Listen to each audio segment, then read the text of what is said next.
What if your hometown was so dangerous that the government paid you to leave? That's exactly what happened in Picher, Oklahoma, once a booming lead and zinc mining town, now an abandoned wasteland.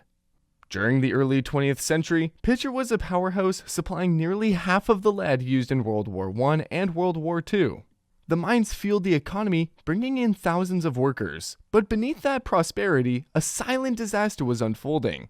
Decades of unregulated mining left behind massive piles of toxic waste known as chat, which covered the landscape. Even worse, underground tunnels began collapsing, making the entire town unstable. By the late 20th century, residents started experiencing alarming health issues, learning disabilities in children, cancer, and lead poisoning became widespread.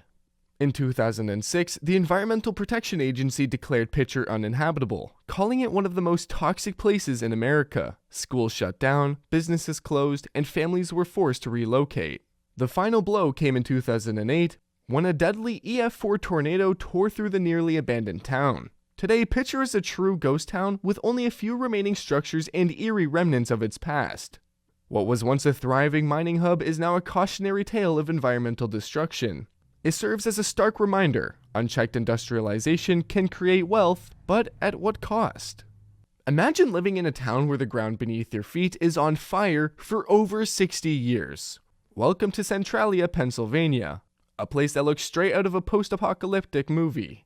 Back in 1962, a coal mine fire started beneath the town, likely from an attempt to burn trash in an old mining pit. What seemed like a small fire soon turned into an uncontrollable inferno, spreading through the underground coal veins. Roads cracked open, releasing deadly smoke and toxic gases, and temperatures beneath the town soared over 1,000 degrees Fahrenheit.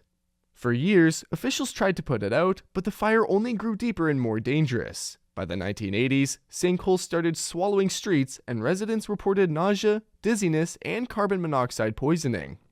The government declared the town unsafe, offering residents buyouts. Most left, but a handful refused, turning Centralia into a near-empty ghost town.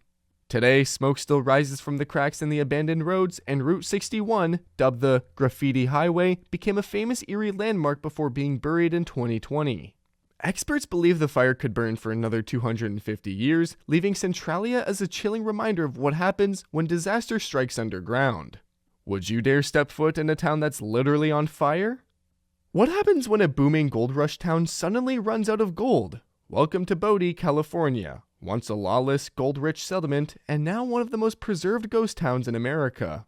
In 1859, prospectors struck gold in the barren hills of the Sierra Nevada, and within years, Bodie exploded into a lawless frontier town. By the late 1870s, it had a population of nearly 10,000 people, with 65 saloons, gambling halls, opium dens, and brothels dominating the streets. Violence was a daily occurrence, with shootouts so frequent that people joked about a man for breakfast, referring to the number of bodies left in the streets each morning.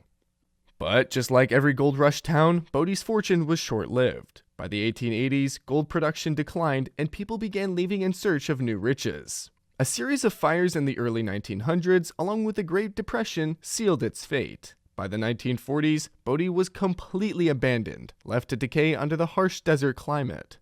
Today, Bodie stands eerily untouched, preserved in a state of arrested decay. Peering into old saloons and homes, you'll find dusty furniture, rusted cash registers, and forgotten belongings, as if the residents vanished overnight. It's a haunting time capsule of the Wild West, where the echoes of gunfights and gold fever still linger in the wind-swept silence. Suppose you lived in a thriving city with modern infrastructure, vibrant streets, and a booming community, only to abandon it overnight, leaving everything behind. That's exactly what happened in Pripyat, Ukraine, following the Chernobyl nuclear disaster in 1986. Built in 1970 to house workers of the nearby Chernobyl nuclear power plant, Pripyat was once a model Soviet city, home to nearly 50,000 people. It had schools, hospitals, cinemas, and even an amusement park set to open just days after disaster struck. But on April 26, 1986, reactor number 4 at Chernobyl exploded, releasing deadly levels of radiation into the air. At first, residents were unaware of the danger. The streets bustled as usual, while radioactive dust settled silently over the city. By the time the government ordered an evacuation 36 hours later, it was already too late. Radiation levels were lethal. People were told they'd return in a few days, leaving behind homes, belongings, and even meals on their tables. They never came back. Today, Pripyat remains an eerie ghost town, frozen in time. Buildings crumble, nature reclaims the streets, and abandoned dolls, gas masks, and school books serve as haunting reminders of the lives left behind. Radiation levels have dropped, allowing visitors to explore the Chernobyl exclusion zone, but the city itself remains unlivable, perhaps for thousands of years. Would you step into a place where time stopped forever? What if an entire city was built on a tiny rock in the middle of the sea, only to be abandoned overnight? Welcome to Hashima Island, also known as Gunganjima or Battleship Island. A once thriving coal mining hub now stands as an eerie ghost town. Located off the coast of Nagasaki, Hashima was a booming industrial settlement in the early 1900s. Mitsubishi developed the island into a densely packed metropolis, housing thousands of miners and their families in Japan's first high-rise concrete buildings. At its peak, it was one of the most crowded places on Earth, with every inch of space utilized. But beneath its success lay a dark secret. During World War II, the island became a site of forced labor, where Korean and Chinese prisoners endured brutal conditions in the dangerous coal mines. After the war, the industry continued to thrive until Japan's energy shift to petroleum in the 1970s. In 1974, the mine was shut down, and within weeks, the entire island was deserted.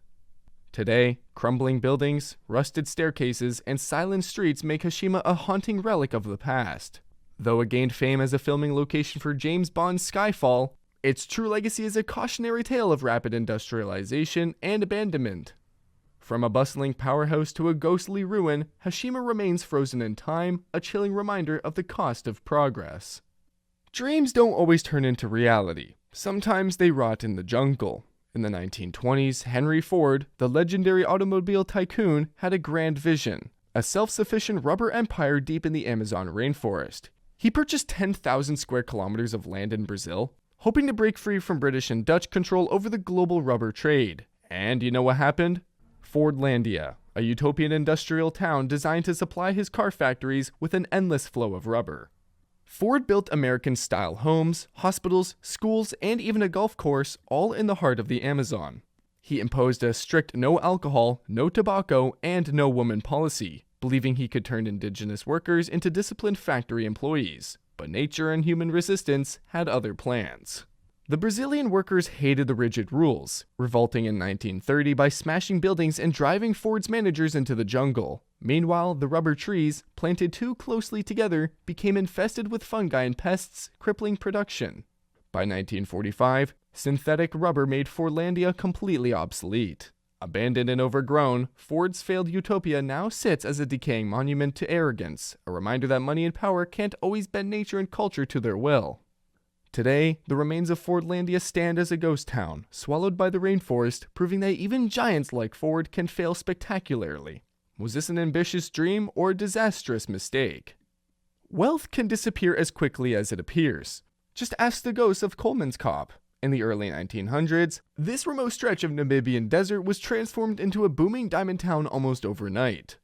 German prospectors, lured by tales of diamonds lying in the sand, built an extravagant settlement complete with luxurious mansions, a casino, a hospital, and even an ice factory, right in the middle of the desert. For a while, life in Kolmanskop was nothing short of opulent. Residents enjoyed champagne, European delicacies, and top-tier entertainment, all funded by the diamond rush. But the dream didn't last. By the 1920s, richer diamond deposits were discovered further south, and miners packed up and left. By the 1950s, Kolmanskop was completely abandoned, left to the mercy of the relentless desert winds. Today, sand has swallowed entire houses, filling living rooms, kitchens, and even bathtubs. Once a symbol of untold wealth, it now stands as a haunting reminder of how quickly fortunes can shift. Tourists and photographers flock to Kolmanskop to witness its eerie beauty, a ghost town slowly being reclaimed by the desert. The silence is deafening, the wealth long gone, and the grandeur buried under dunes. A town built on diamonds, reduced to dust, Kolmanskop is proof that nothing lasts forever. What if your hometown became so deadly that the government erased it from maps? Welcome to Wittenoom, Australia, a once thriving mining town that turned into the country's most toxic ghost town. Founded in the 1940s, Wittenoom was rich in blue asbestos, a mineral once valued for its heat resistance, but later exposed as a silent killer.